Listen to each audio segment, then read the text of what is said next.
Irwin Wisdom Day 61, Kural 1067. வார்த்தைகளை விட அதிகமான வலியை தருவது எது தெரியுமா? சைலன்ஸ். நம்மளால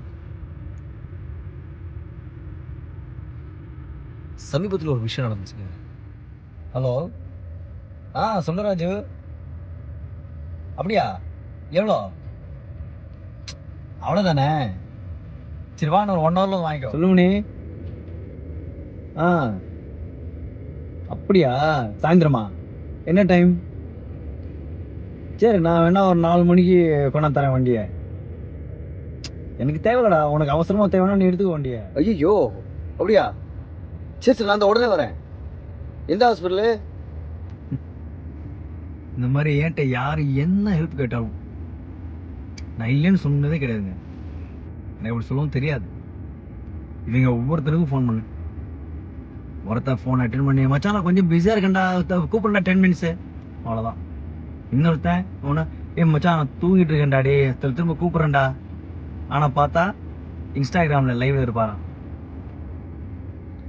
இன்னொருத்தர் இருக்கானே, மெசேஜ் போட்டேங்க, வாட்ஸ்அப்பில் மெசேஜ் போட்டேன், படித்தான், 2 ப்ளூடிக் வந்துச்சு, ஆனால் ஒரு ரெஸ்பான்ஸுமே இல்லை. அந்த சைலன்ஸ் தாங்க,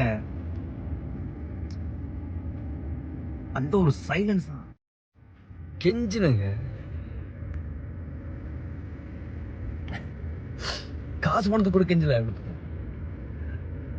ஆனால் நான் என்ன சொல்ல வரேங்கிறது கூட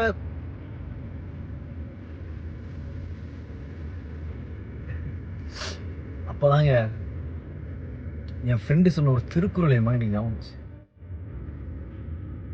இறப்பன் இறப்பாறு எல்லாம் இறப்பின் கரப்பார் இரவின் மின் என்று.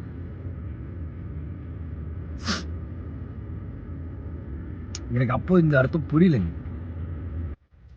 And I learned something very valuable from this.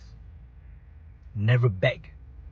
Not for money, not for help, not for importance. Because the minute you beg, you're going to lose someone. And that someone is not them, it's yourself.